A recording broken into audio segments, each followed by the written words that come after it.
Okay. Good morning, everyone. Okay. So today in this session, I'm going to discuss about what you need to do because you have written mains now. And how many days since you wrote mains? Almost 15 days, right? So in another 45 to 50 days, we will have result. Another 50 days. So once the result comes, then we will have DAF 2. And in the DAF 2, you will have to fill other details like your achievements, sports, leadership, hobbies, and extracurriculars. So, what is happening is that since they introduced this DAF 1 and DAF 2, earlier there was no DAF 1 and DAF 2. Immediately after prelim result, you had to fill one DAF. There you had to mention your hobbies, interests, and everything. So now, at that time, you would have got 4 to 5 months time, right, to have certain clarity about how to go about preparing for interview, especially with respect to hobbies. So if you had mentioned your hobbies in the month of July or August, right, the interview would have started in the month of January or February. So you would have got sufficient time so that you could have discussed about your hobbies. Now what is happening? After the result, immediately DAF 2 will open, and then I heard from students that the interview started within 1 week of the results last time. So somebody had interview within 10 days, within 15 days. Other people might have got their interview in 1 month or 2 months after the result. So now that leaves you with very less time to so-called prepare about your hobbies and interests. So it is ironic, in interview, you have to prepare about your hobbies and interests. So that is the major area which mostly everyone focuses on when they are preparing for the interview. But the UPSC interview process, so based on my own experience of giving my own interview, since then having guided so many students, so many of them have got 200 plus. Akshay Simha, he got 215 in 2019. So he was from Karnataka. That was the highest score. And even now, I think 215 is being given as the highest score. So I used to take one-on-one marks. So having seen candidates very closely, right, those who have scored highest marks, and some of them, despite giving effort, some of them have actually scored consistently less marks also in this interview. So what I believe is that instead of only focusing on hobbies and interest, you should have a holistic approach towards interview preparation, and this holistic approach should constitute focusing on your own personality as well as what that personality constitutes, all the components of that personality, with major focus on improving your general awareness, right? General awareness. What is awareness? Awareness is about knowing who you are and knowing about your surrounding in depth. So the depth of understanding and depth of awareness is the most important in this interview process, because the more depth there is to your awareness about yourself, who you are, who you have been, and who you want to be, right? What are the things that you have learned over the years through your experiences, through your exposure, through your studies, reading, through discussions, through interactions, social interactions. So there are various modes through which you have learned so many things. Are you aware of those learnings, right? Have you understood the significance, importance of all those learnings, how they have shaped your own personality, how they have impacted the way you think, how they have impacted the way you look at the world, the way they have together impacted your understanding of the world. So this awareness is very important, because there is something called situational awareness also, right? This awareness is important. Situational awareness is when you are put in a certain situation, you should be aware about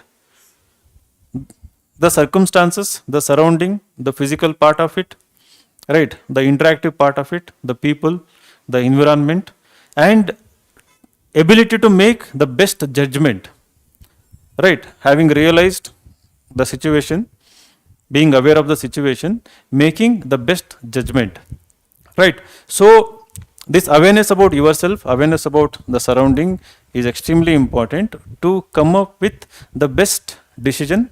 In the interview case, the best response, right? The best response, what is the utility of the best response in the interview, right? You are trying to come up with a best response, not to impress the 5 highly experienced, learned members of the UPS. You are not trying to impress, right? Basically, you are trying to invite them to a conversation, intellectual conversation. You are trying to bring them to your own world, right, of your own awareness, and then start a conversation, right? So here there are so many things that happen through your words, through your choice of words, through your choice of ideas, right? You will start eliciting curiosity in them, right? So your own thought process will result in reaction of another thought process in their mind, right? So the thought process is constantly judging you, is constantly assessing you. Their job is to assess you. What? For what? For whether you are suitable for the job of IAS, IPS, or all the central services. They are constantly judging, they are constantly assessing. At the same time, if you can ensure that while they are judging, they are also appreciating, right, the responses given by you. This is important, because if you say something, right, and if they just listen mechanically without appreciating, and if they judge based on your mechanical response, saying that, this fellow is uninteresting, he or she is incapable of engaging us in a conversation, so that ends the conversation. It becomes question and answer session. The questions will be random, mostly factual questions, because when I'm not interested in knowing more about you, right, so what I do is that I ask uninteresting questions, random questions, which are treated as out of the blue questions, tough questions from your perspective, right? So I have seen this many times. I've heard these stories many times from people who give interview. So I got random questions. I had a great DAF, right? I had put excellent hobbies, interest, and everything. So despite that, I had great academic experience, and I had great work experience. I worked in 3-4 companies, right? But the questions were kind of random, right? So from the very first answer of yours, the assessment begins and the conversation begins. So to carry forward that conversation, entirely depends on your response. So the response, from where is it coming, right? So there are 2 types of responses. Basically, there is a difference between reaction and response. We all know that. Now, of course, you are not reacting verbally. Sometimes unknowingly we might react non-verbally, right? The facial reaction, twitching, strain on the forehead, right? Lack of eye contact, right? Lots of seriousness, nervousness. So they are also kind of reactions, right? But they are maybe involuntary and you may not be noticing it. You must be aware of them also. But the other response, right?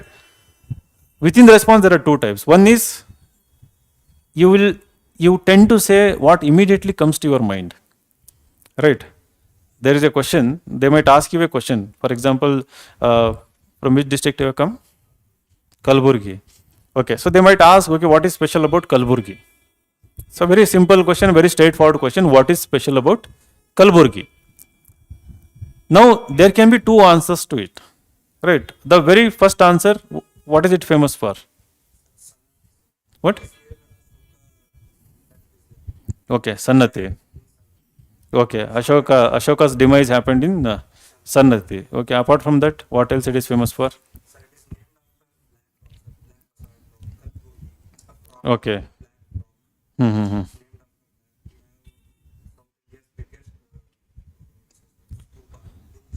Okay. Mm-hmm. Mm-hmm. Pulses. Togarebede. Turdal. Turdal, alla? Yeah.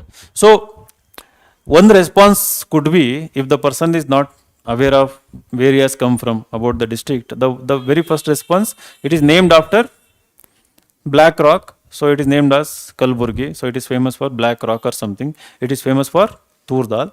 It is also famous for uh, Sufi center and uh, Kaja Bande Nawaz and Buddhist Vihar and also where Ashoka demise, the Sannati.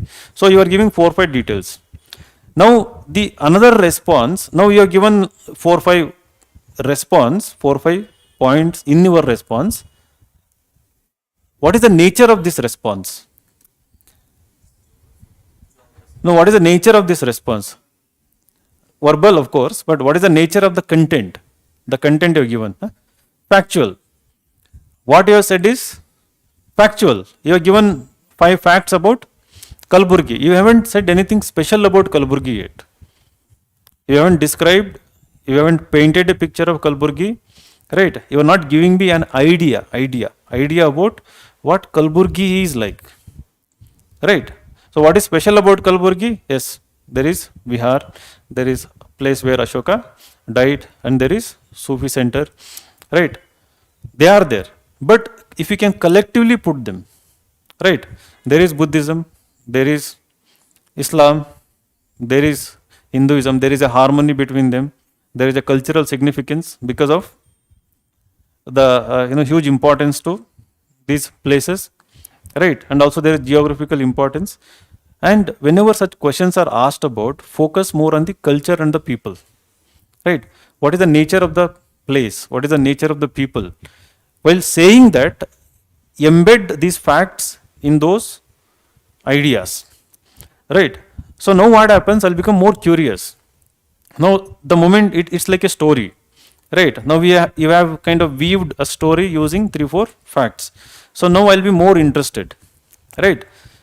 At the same time, while I'm being more interested, I'm also appreciative of the fact that the way you have put, these facts. So that shows that you really love your place and you are really aware of your place. You have thought about your place. You have grown in the place. You have traveled across the place, right?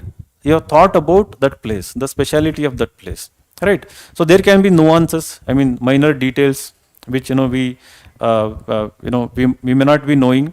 The media might not have shown. Even the history books might not have shown.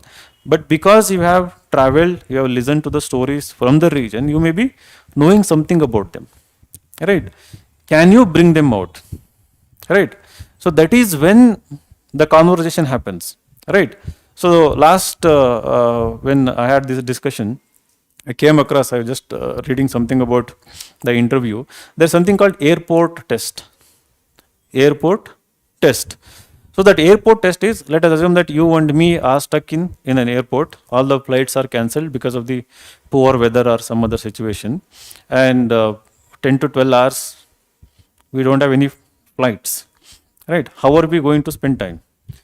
If we can discuss endlessly, if you can engage me, if I can engage you endlessly, right? So that is called as airport test in an interview. So the more the more I explore you, the more I ask questions about anything, your ability to engage me, right? So it need not be factual. See, in interview, the facts can take backseat. They're not interested in facts unless it's a straightforward factual question. So, for example, there was a mock interview where one guy said that he had been to Pune and like he was NCCC, he had written, and he had been to Pune's that National Academy, Defense Academy, and there was a factual question. So when you enter that NDA, right, there is a statue of something or someone, whose statue or something. It's a straightforward factual question, right?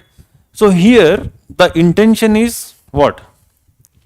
Are you passionate about? Like, were you passionate? Like when you visited, right? Did you observe, because you study so much of art and culture as part of the syllabus, did you appreciate the art? Did you wonder to which category of art or architecture, the building belongs, using which style or form they constructed these things? So, and whose statues were there and all, right? I mean, of course, it is impossible to remember so many details, but the significant ones, right? So, but we don't do that.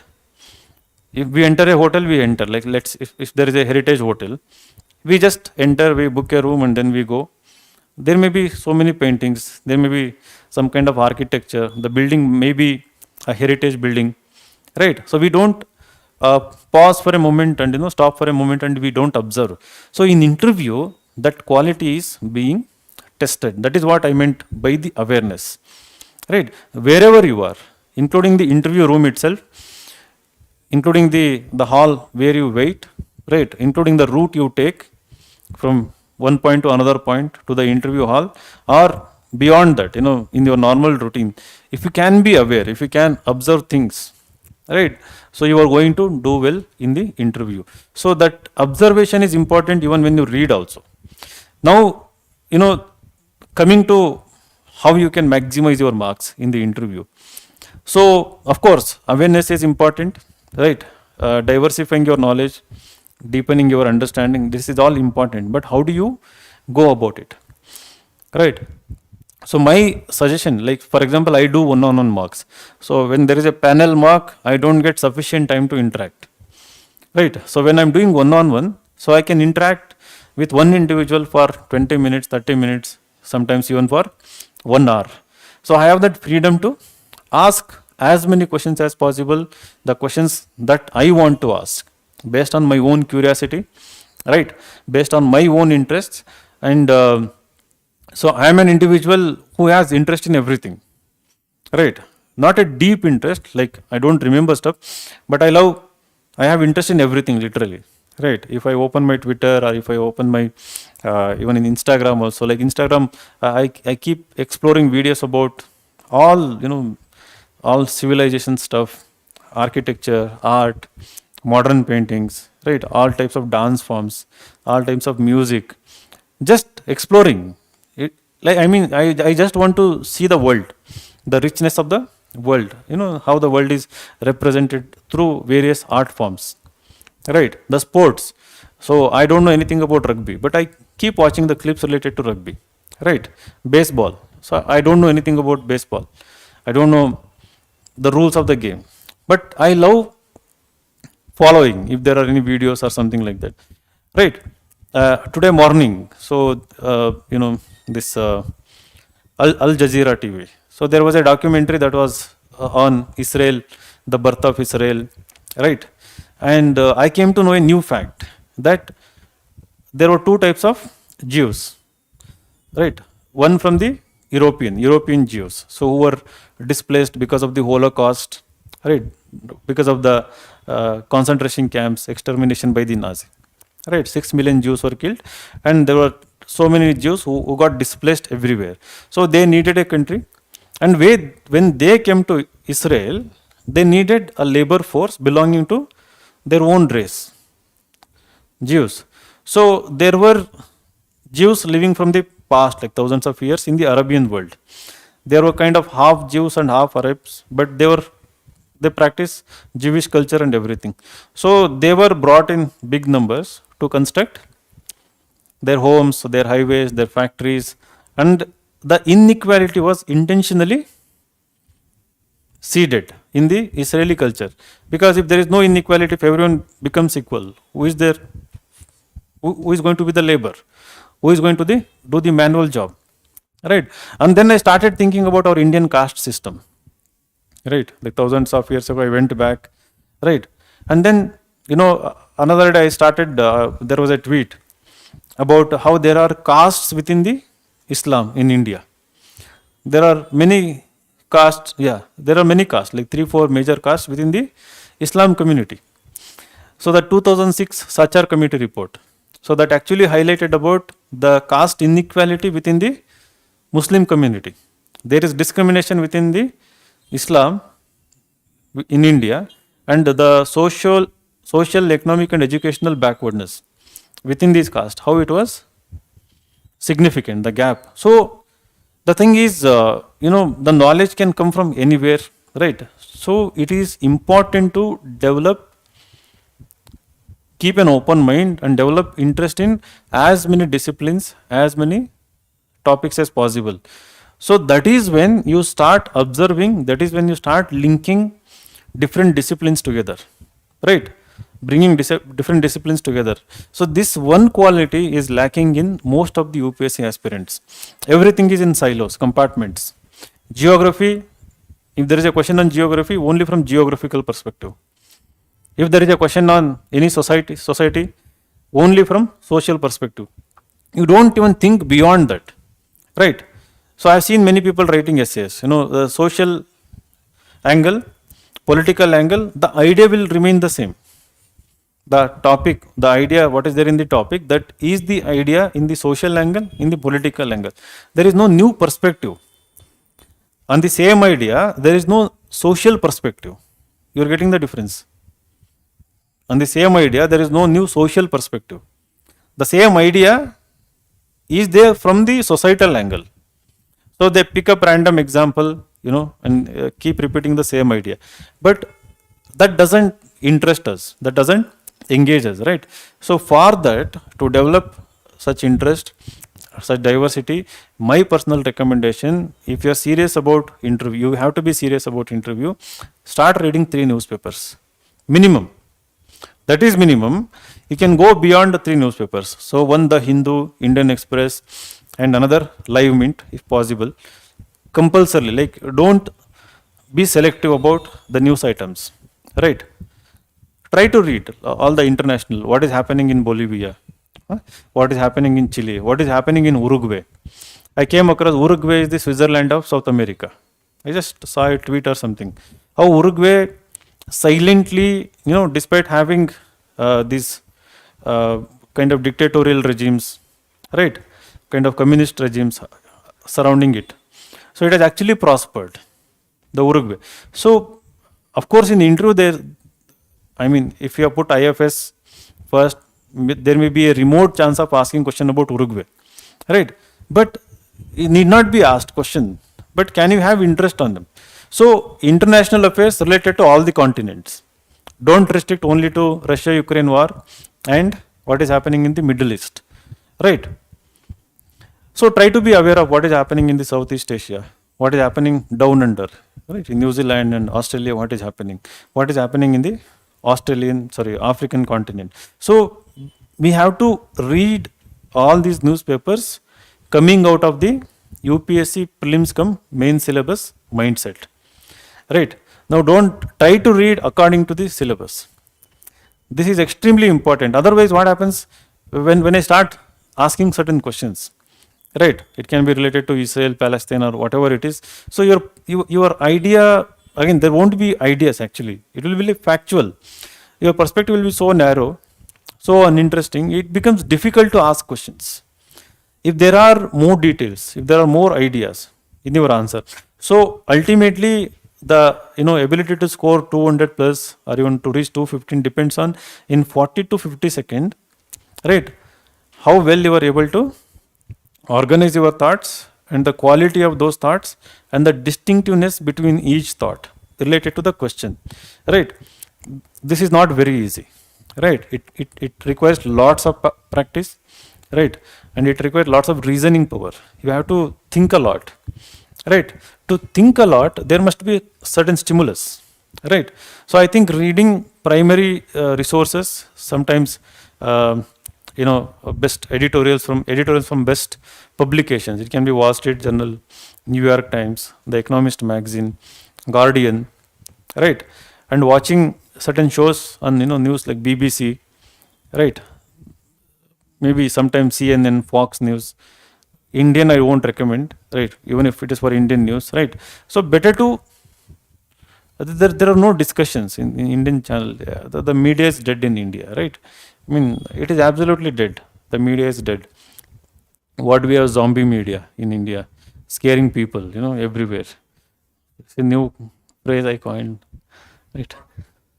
Podcasts are there. You should listen to podcast, and if possible, uh, now I'll come to that point, because in your DAF there should be at least. Other day I was having a conversation with one girl. She may be watching it right now. So she said that she wanted to keep DAF very simple, not to create expectations, right? Uh, then in the interview hall, perform better than, right, the expectation of the board. So, but that depends on the kind of question that start coming in, right? If the questions are only factual, because if the very first question is totally factual, right, like the NDA type of question maybe, so your answer is going to be factual. There can be another factual question, another factual answer. So if the series of questions are related to facts, like if they might notice, you have put chemistry, physics, chemistry, physics, and biology in your 12th section, right? PCMB. Random chemistry question comes in because there is nothing here in DAF. So you have put optional as, let's say, anthropology or sociology or something. So from there, question related to a certain tribe, Apatani tribe in Arunachal Pradesh. What is your special culture? That I think you discussed. So something like that. A random question and random tribe. So you will come up with a response.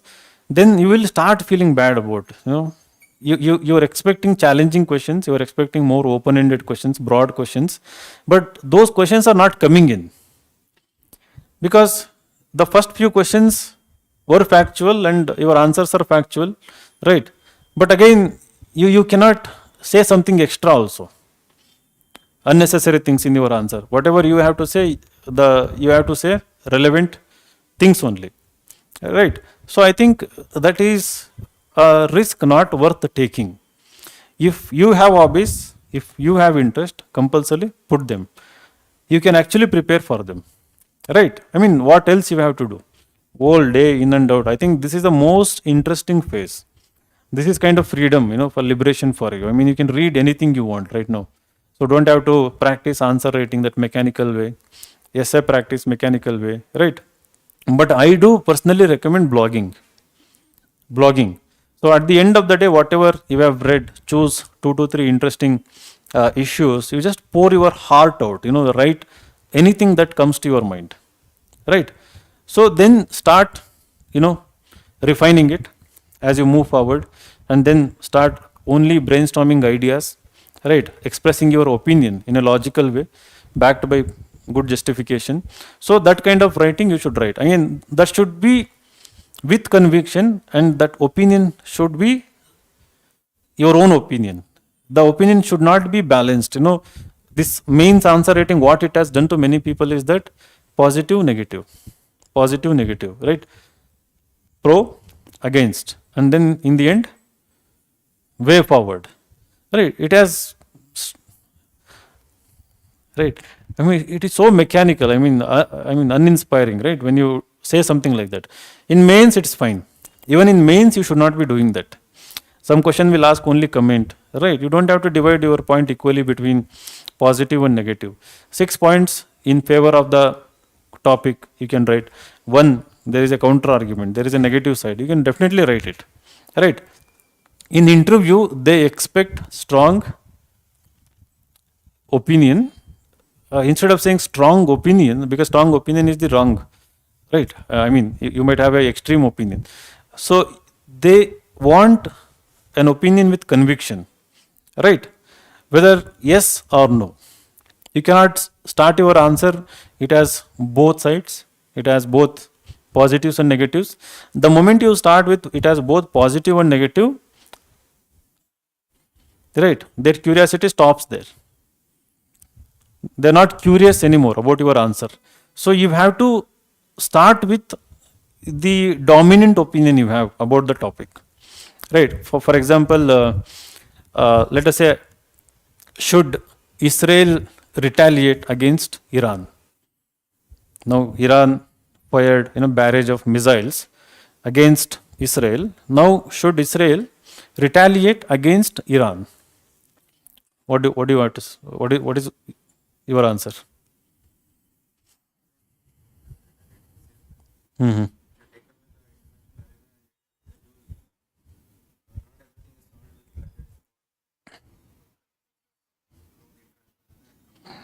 So you are going with the opinion that you should not attack Iran. Okay. So what if Iran attacks again Israel?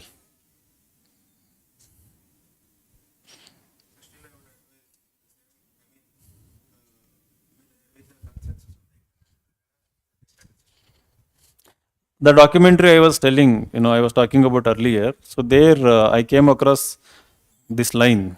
They were in the narration that when the Israel was created in 1948 something, right? So it was given some kind of tacit immunity from the international laws, right? So it can attack any country with impunity, right? It can go on killing spree in any other country without caring for any international law. So that kind of immunity was in a way granted to Israel when it was created. So your answer doesn't make sense when you say that international arena, consensus and everything. It has not done anything with consensus so far. Huh? No, that is what. I mean, see, your answer, I'm not expecting you to say it should retaliate. If you want to say it should not retaliate, the justification should be meaningful, right? The justification should have more than one reason, one obvious reason. Instead of just saying there should be a consensus, there should be some kind of international arrangement or something, can you think of 2 to 3 more reasons why you are thinking that, why you are saying that the Israel should not attack Iran? Don't use quotes in your UPSC answers. Never. Don't use quotes in your interview answers. Don't quote anyone, right? Maybe you can quote a book or something now and then, but saying a quote or reciting a poem or something, better not to do that, right? So you should think about reasons. Are you saying it from the perspective of the violation of international laws, from the perspective of violation of sovereignty of a country, from the perspective of violation of human rights, from the perspective of escalation of kind of triggering a nuclear war, major, a regional war beyond the Middle East? Is that a possibility? If Israel retaliates against Iran, will it start involving, because the US has sent THAAD, THAAD, right? So around 100 of them, it has sent them. And now if it attacks Iran, now the China might get involved. We never know, right? And Iran, China and South Korea, that axis. And again, add to that, Pakistan is not so good with Iran, but then I think when the regional interest comes, they might all align together. And then you have Taliban in Afghanistan, right? So it can, again, you have Russia there, right? So we don't know what is going to happen. So if you want to give an answer, structure it in such a way that, sir, I believe that Israel should not attack Iran under any circumstances because of the following reasons. Then give the reasoning should be prioritized. The most significant reason should be said first, right? Don't say something obvious in the very beginning. That's what I was telling earlier, right? The obvious response, try to avoid obvious response to the maximum extent, right? So even in mains answer also, some people write the obvious point. They know that it doesn't have any value, right? The government should properly implement these schemes, something, right? So you write for the sake of writing, that won't get you any marks. It is waste of time, waste of words, waste of space, waste of energy. So even then you are writing it. The same mistake don't do in the interview, because it's a real time conversation happening with people who really want to be curious about you, right? And they are selecting you for the most significant job in the country. It's not an ordinary job, right? I mean, in their constant imagination, when they are interacting with you, so they want to see a really, a mature, a future officer somebody who can handle complex tasks, somebody who is really smart, somebody who is capable of, you know, that's what, solving complex situations, taking strong decisions, right? Making up their mind very fast about certain issues, right? So imagine now what is happening between Canada and India. So imagine the kind of, things going on in the mind of the diplomats and then people who are involved from both the sides to resolve the crisis. So it is not a insignificant thing, right? It's a every international newspaper is showing that, right? So it can become a major international crisis if it is not handled properly. So you are sitting in front of them, you might land in that job as a diplomat, Indian Foreign Service, right? So if you put IFS as first, the expectations are more higher, far higher than the IAS and IPS. If you put Indian Foreign Service, right? IAS, IFS, IPS, in my experience, what I thought is that if they give 190 plus, they want you to be in these three services. If they give you 190 plus, 70 plus %, they want you to be in these three services. So your aim is to score 190 plus marks. So it all, unfortunately, it should be continuous learning on your part, right? Continuous, evolution in your personality. Before you started coaching, before you started preparing for the examination, during the preparation and after the preparation. But unfortunately, the interview is taken seriously, even not, it is not taken seriously. I can vouch for it. I'm only after the result. Even after writing mains, you're still under the confusion, like whether I'm going to clear or not. Only after clearing mains, maybe I will think about something like this. So you're wasting time. 15 days is already gone. But 741 was the cutoff last time. 741 plus 215 in interview, you are still going to get a rank. And I honestly really believe that one can actually score 200 plus. In the remaining 50, 60, 70 days, it is not about transformation of your personality. It's about change in your thinking, change in your mindset, right? Understanding the demand and start preparation according to it. So, instead of spending so much time, some people want to revise their optional right now, right? So some people want to start doing answer writing right now because they are thinking about next attempt. So my suggestion, 80% of the time, if you have done decently well in mains, how do you know? If it is your first mains, you would have written n number of mock tests. There, if you were scoring 90, 100, in the range of 90 to 100, and if you have completed the paper, right? Or if you have written qualitative answers out of 20, if you have written like 16 to 17 quality answers, even if you have left 2 to 3 in each paper. So you should expect interview call. And if your optional has gone well, and if you had written optional test series and you know that you have the chance of scoring somewhere around 250 marks, right? So you have a fair chance of getting called for interview, and the preparation must be very aggressive, far serious than what you had prepared for mains and what you had prepared for prelims, because it's a real-time interaction. Writing, you have 7 minutes to fill 2 pages, 11 minutes to fill 3 sides, right?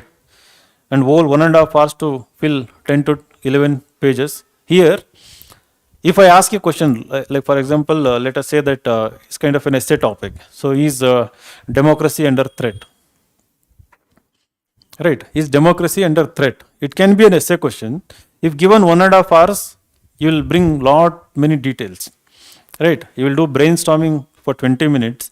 So in 20 minutes, the interview will be over here, right? So if I ask you a question, is democracy under threat? Not in India, is the idea of democracy under threat? So in 40 to 50 seconds, you should give such a thoughtful answer, right? Again, it should start with yes or no. Don't say that, no, yes. So the intelligent way is to start, for example, earlier answer, you can start, you should not retaliate. But in the end, if you really think that there arises a circumstances where it becomes inevitable to attack, right? in that moment it can attack. In the end, you can make a passing mention. But in the beginning itself, don't say that yes or no. Right? Here, democracy under threat. So I genuinely believe, yes, sir. Democracy is definitely, the idea of democracy is definitely under threat. Mainly because of, then you can start giving reasons.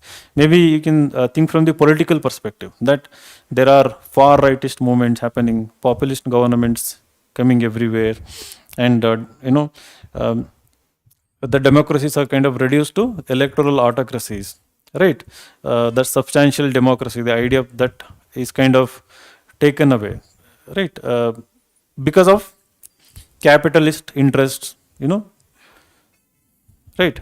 Hand in glove with the governments controlling the things.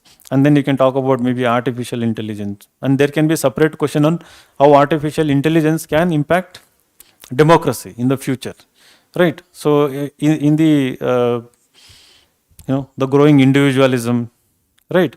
So all combined together, right? How are they going to threaten? So if you had thought about such kind of questions before entering the interview hall, you will have more clarity and you will have more conviction, more courage to give that answer, right?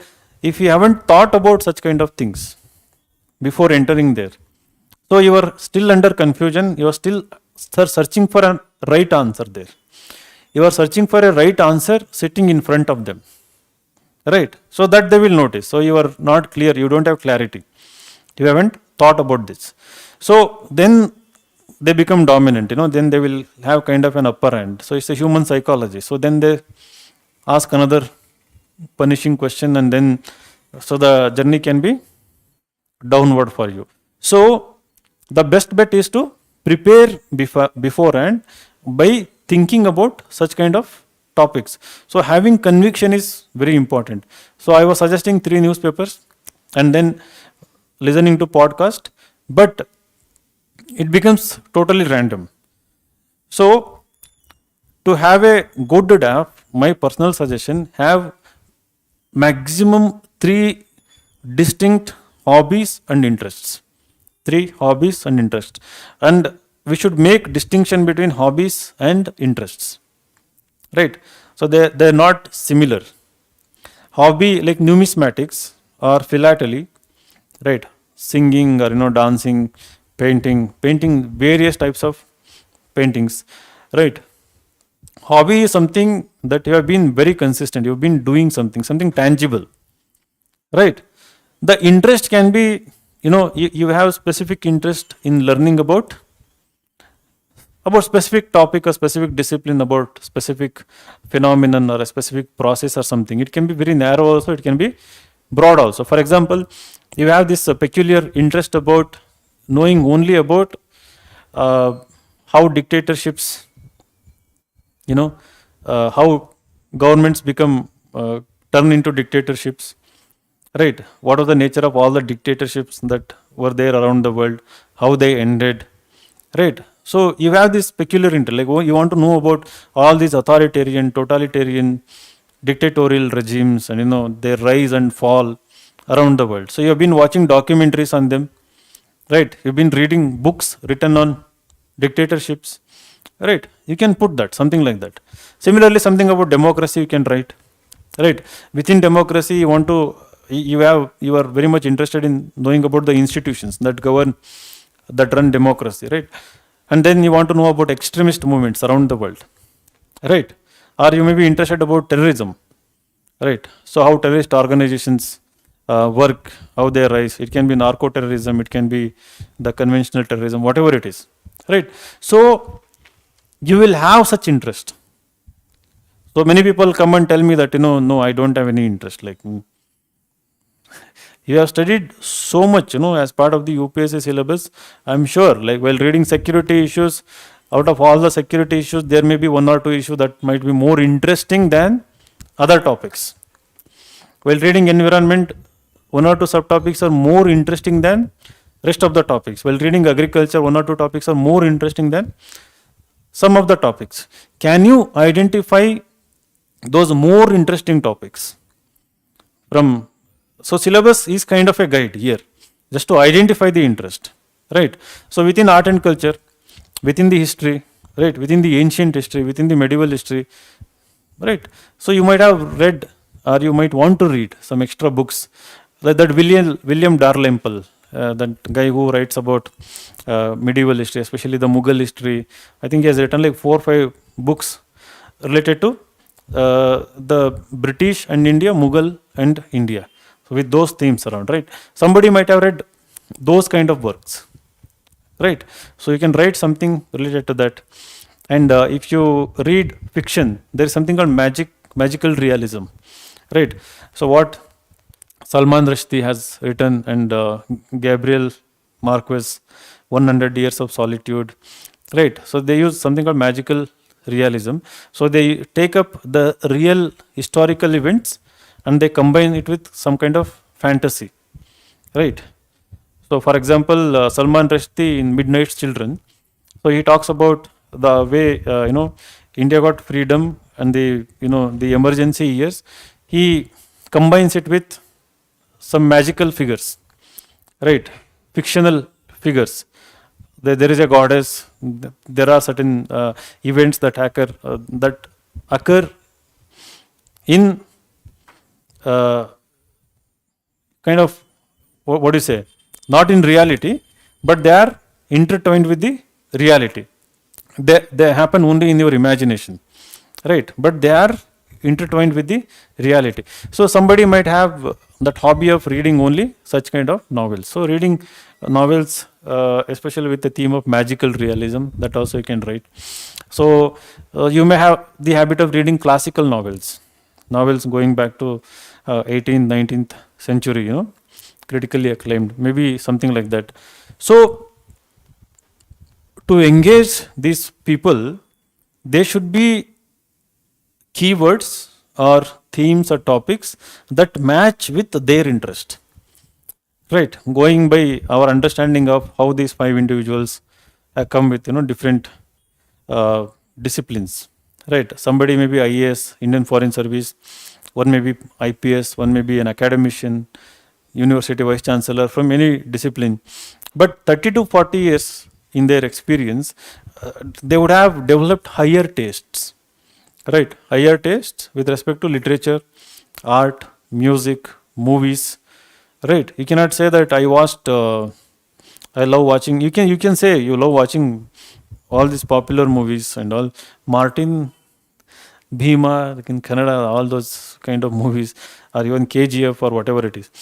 No, my suggestion, I don't think they will ask any kind of questions there. So if you mention movies, so which, see, what is art basically? The art, what is art? Movies and art, right? It's a collaborative art. So many artists come together and create a kind of unique art, the movie. So what is art? Expression of what? Expression of your imagination, creativity. Creativity is creating something using your imagination. Hmm.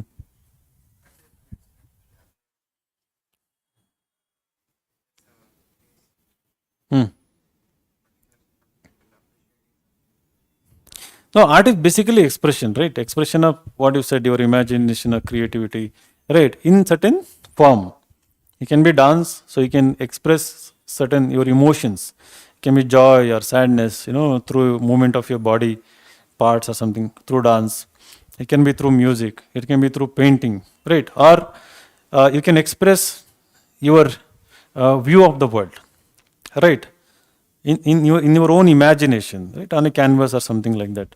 So movie is also an expression of certain ideas, right? Certain opinions, certain thoughts about anything. It can be the director's view about a certain caste system, like Jai Bhim.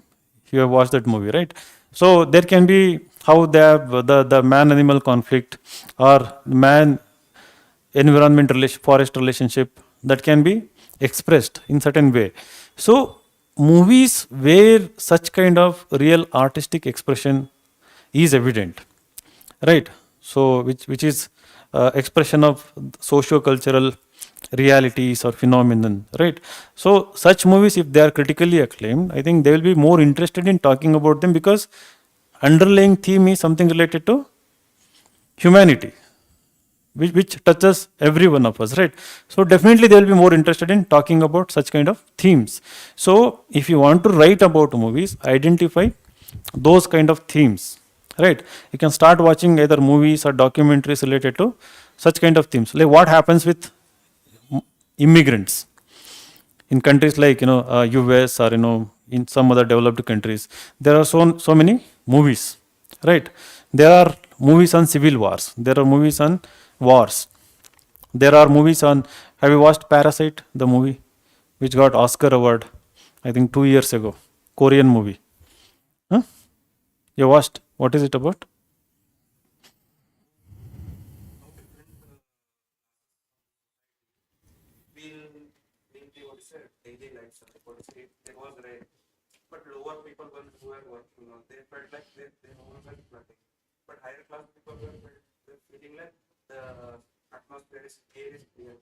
Hmm.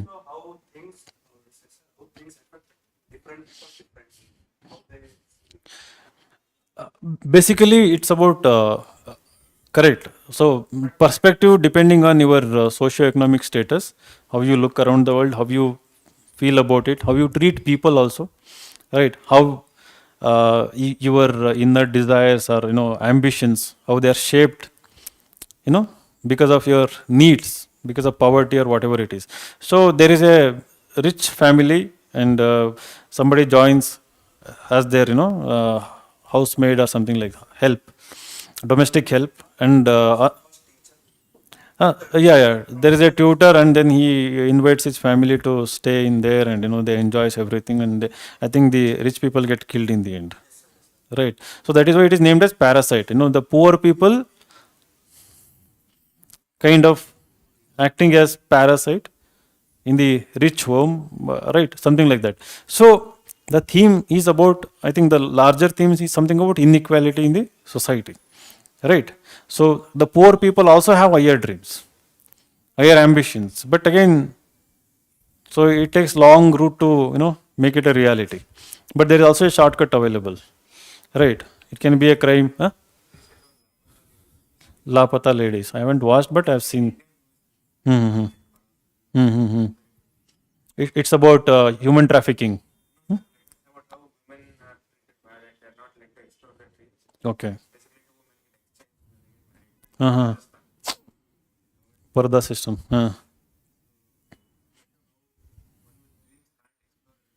Okay.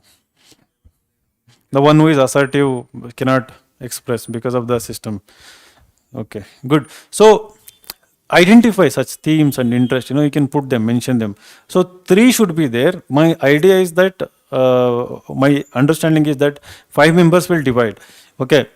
So this guy is really good with this particular hobby. So let me, even I have interest. I can ask questions. I can discuss this with him.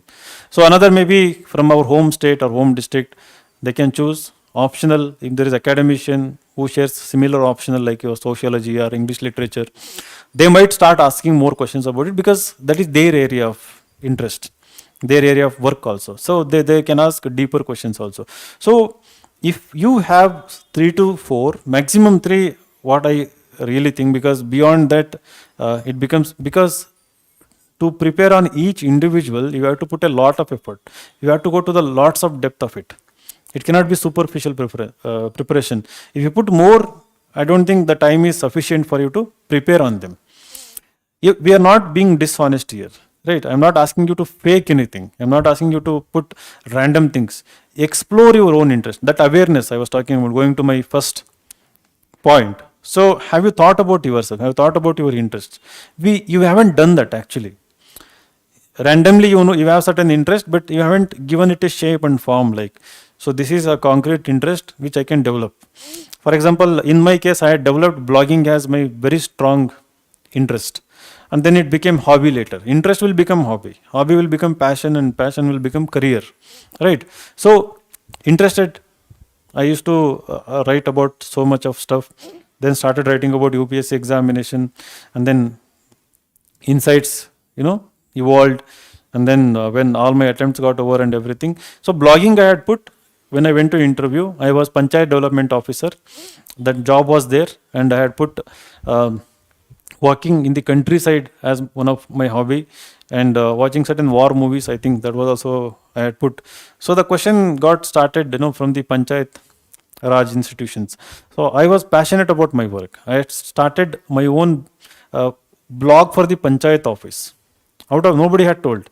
I had created a website for the Gram Panchayat. I used to post all Ward Sabha, Gram Sabha proceedings, Gram Panchayat meetings, everything. I had put all their profiles, details of each member, right? All Narega scheme.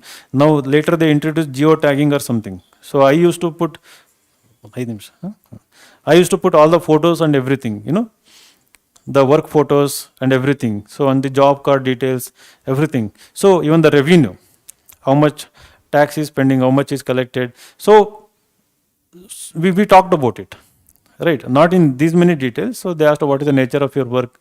They asked about Narega, what are the works undertaken under Narega, something like this. So if you have something interesting in your DAF, you are going to restrict them to the DAF. If there is nothing interesting in your DAF, then it is wide open. So it can be a random war in some country, it can some random economic question, right? So what is the current inflation, right? So what is double income trap, right? It might have, usually what they do is that same day or day before, what was there in the newspaper, they will start from there. Or if interview had already started some 10-15 days ago, before your interview, so some question they would have asked to some people regarding some random current affairs, they will start with that kind of current affair. So I think instead of allowing them to go beyond DAF, if you create interest within your DAF and allow them to explore you through your DAF, I think that interview will become more meaningful, more interesting for you to handle, right? So that is the entire idea, right, of my approach to interview guidance. Because I want to have conversation with you as an individual, your understanding, your awareness, right? So you should interest me, right? You should come across as learned, curious, ever willing to learn, humble, confident, right?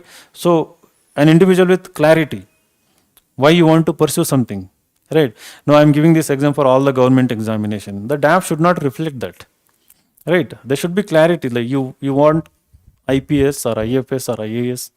If it is IAS, why particularly IAS? There must be clarity. If you are a doctor, don't give that answer. There used to be a cliched answer. I don't know, if somebody is going to give first entry, they may be still thinking about. As a doctor, I can treat one individual. Now as an IAS officer, I can treat the disease in the society, like, poverty, lack of housing or something like this. So these are all cliched answers. So the answer must be thoughtful and also thought provoking. The answer must be honest. The answer must be good. The definition of good is that what? Right? I mean, the answer should be genuine. Right? So we keep thinking about it, but the thinking is also kind of restricted. We don't know what is deep thinking, to what extent I can think deeper. Right? What is the boundary here? Because while exploring that answer, my imagination is limited to certain experiences, certain things. Can I diversify? Can I widen that? So I think introspection, thinking deep is really important. So the entire interview is about how fast you can think, how clearly you can think, right? So when it comes to these 4 sections, right? If you have done higher education or if you are about to complete your higher education, definitely mention whether it is from distance course, education or whatever it is. Secondly, you have to mention genuine job experience, right? So don't mention, if you're working in a coaching institution, compulsorily don't mention it. It is not job, right? It is not a job, and they discourage it, right? So again, most of you will be doing a part-time job, if at all you are doing. It is not like a full-time job. So you should not mention that part-time. You should mention either a contract job or full-time employment. So don't mention if you are working in a coaching institution, right?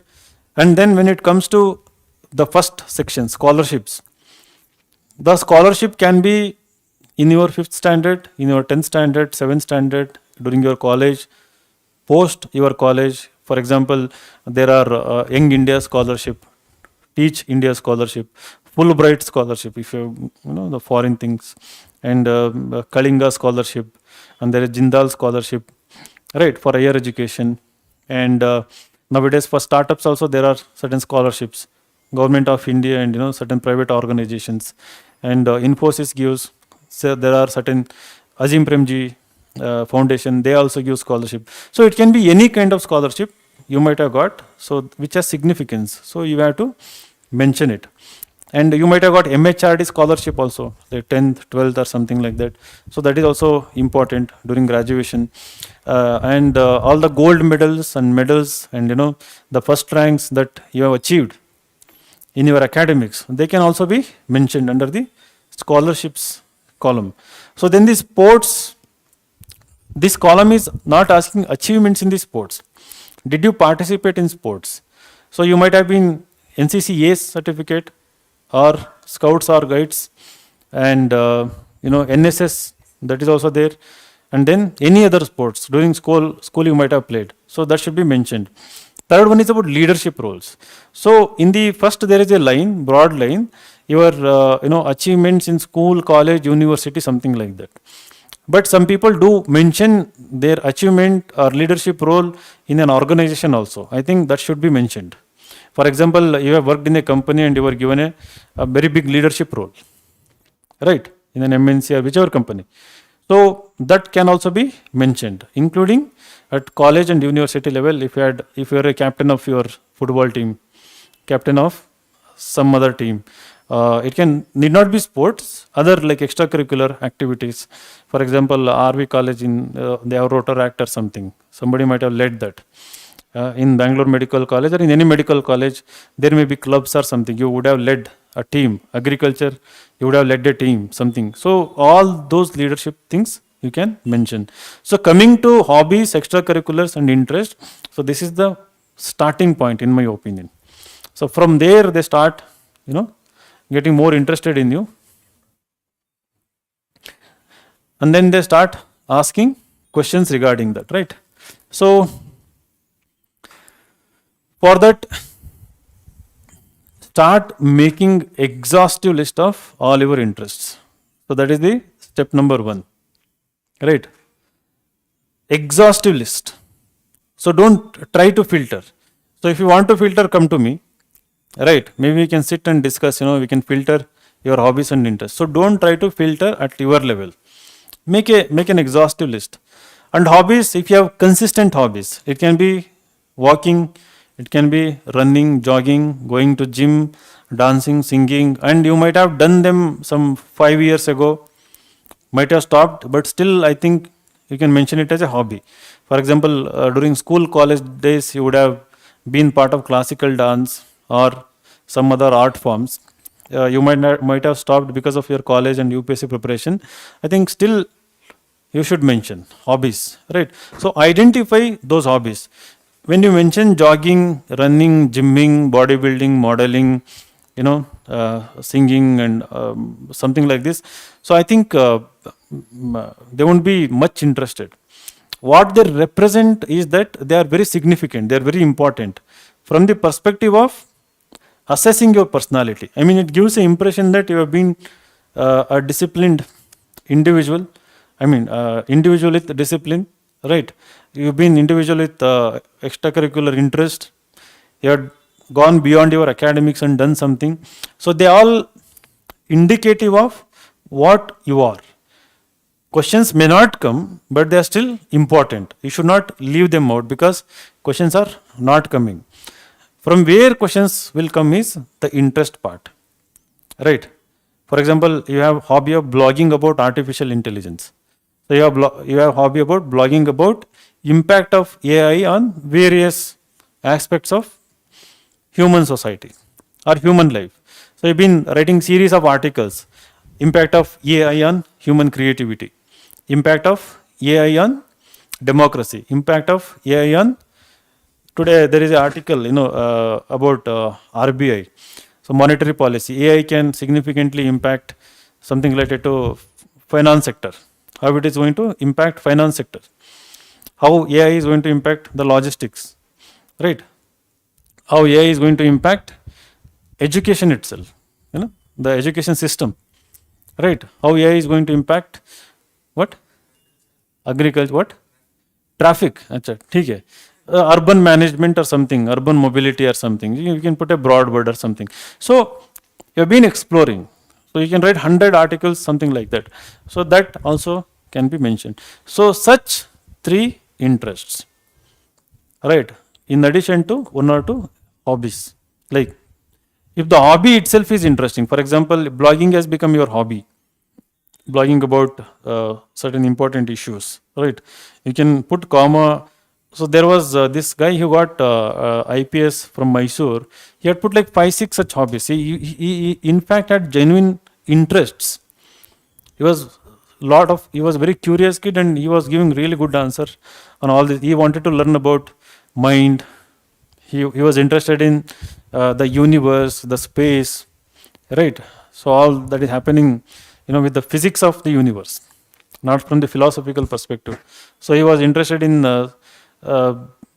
he had mentioned like, these 3, 4 abstract stuff, some philosophical stuff also, right? And he was confident about it. He scored 198 in his very first interview. And he was from Mysore, he got IPS. And he stopped. I think he got Karnataka, right? I don't know. So if you're confident about them, handling tough questions, right? So you can mention such kind of abstract topic also, something related to philosophy or something like that. But you need to be very careful. By merely watching certain videos and reels, don't feel confident. You have to read books. You have to read books on those topics, right? At least 3, 4 different books from different perspectives. So if you have the ability of reading those books, understanding those ideas, right, and formulating your own opinion and confident of expressing them very clearly, so then you should mention them, right? So I think you need to do this. It's not about a choice here. It's about you want to get a rank here. You want to be part of the administration. So if your mains has really gone well, you have a golden opportunity to get a rank, right? So it starts with this kind of preparation. And first, as I said, exhaustive list, then make a short list, and then in the end, where you feel really confident, where you feel that that's what is the interest is about, right? Where you feel really passionate, that you can really handle any kind of issue related to this. So you don't have to learn everything, but as much as possible you should learn. In the interview, you always have the option of saying you don't know, right? You can honestly say you don't know the answer, right? Of course they expect the depth, but they will also know that there is a limit to the knowledge. You cannot know possibly everything. So there was Jaydev, he used to answer everything. In fact, he knew everything. He was a passionate reader, and even now, like, I haven't spoken to him in the last 6, 7 months, but last time when I spoke, he said every week he keeps reading 1 to 2 books minimum. Even as an IAS officer, he's been into IAS for now 5th year, I think. So he's in UP. So I told him, at least say I don't know to at least one answer in the interview. At least he did that actually, right? Even for answer which he knew, that was for the sake of maybe stopping the interview, right, or satisfying their ego or something like that. At least for some question he's saying no or something like this, right? So that actually worked. He got 206. He didn't get 206 not because he didn't answer one question, because he was genuinely good. He had great personality, and he was able to intellectually engage, for whichever issue that you would ask. And he was honest also, right? So that kind of quality, please develop, so which can actually put full stop to your UPSC preparation in this very attempt. So I'm going to conduct one-on-one mock interviews from October 20th onwards, and only to those who feel really confident about cracking mains. So I take my chances. Anybody can come and give mock interview, and I believe in conducting series of one-on-one mock interviews, and after conducting like 4 to 5 or even more than 5, because to know you better, it's better to have a conversation. And after that, I recommend you to go to panel mock. So there we will test our observations, my suggestions. So if it works in the panel mock, if everyone appreciates, so that means yes, the thing has worked in your favor. So you can confidently go to real interview, right? So I do conduct mock interviews here also, in Delhi also, and I'm planning to go to Hyderabad also this time, and mostly in Bangalore majority time the mocks will be conducted here. So inform your friends, and maybe from next week onwards, or tomorrow or day after tomorrow, you can make a list of these things, come and discuss. Because if you are laying back and taking rest right now, you are losing this game, this attempt. If you are waiting for the result, and after the result, if you want to prepare, that is the end of the game. Your interview can be in the very first week, right? If that is the case, you will panic, and you will read random current affairs, and then you will go with that confidence. The questions can be anything, and that golden opportunity will be lost. Okay, so wish you all the best. Thank you.